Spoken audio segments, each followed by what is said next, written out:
સગાવાલા મતલબ જે આપણા સગા હોય એ આપણને વાલા ન હોય, જે વાલા હોય એ આપણા સગા ન હોય. જિંદગીમાં આપણે કાંઈ પણ કરવું હોય, સમાજ શું કે છે, સગાવાલા શું કે છે, આપણું નાક કપાઈ જાય. અરે મારું નાક કપાય, પગ કપાય કે હાથ કપાય, મારે ક્યાં ઘરે ખાવા જવું છે. અને અમુક હગાવાલા એવા હોય ને કે આપણને એમ થાય આપણે જાણે હગે વગે કરી દઈ.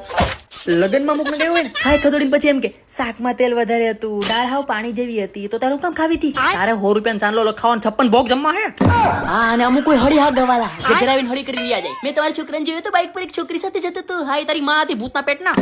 અને બધાના ખાનદાનમાં એક હોય મહાણિયો, એ હોય રિહામણ. મતલબ એને લગ્ન હોય, છઠ્ઠી હોય, શ્રીમત હોય કે મુંડન હોય કે ગમે મરી ગયું હોય ને, ત્યાં એને ચાંદીના થાળમાં હે ને આમંત્રણ આપવા જવાનું. હા, નકર ભાઈને વળ ચડી જાય. આપણે આપણા છોકરાને એટલું ન મનાવતા જેટલું આ ભળવાન મનાવવો પડે.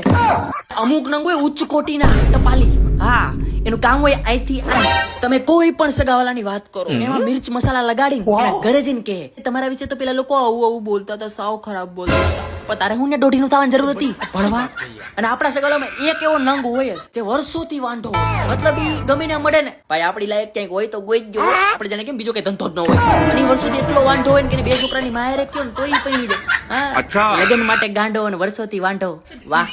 અને એક આપણા સગાવાલામાં હોય ઝેરી આંટી, જે હસતા હસતા આપણી બાળી નાખે. મતલબ એ રીતે અમારે તમારે જેવું થોડું હોય કે ગમે ત્યારે રખડો આવ્યા છે ને ગમે તેમ પૈસા ઉડાડીએ. અમારા છોકરા તો બહુ સંસ્કારી. હા, ના ના, અમારા છોકરાને લફડા બફડા ગમે જ નહીં. હા, અમારો છોકરો તો કમાઈને ઉડાડે છે, તમારી જેમ થોડા બાપાના પૈસા ઉડાડે છે.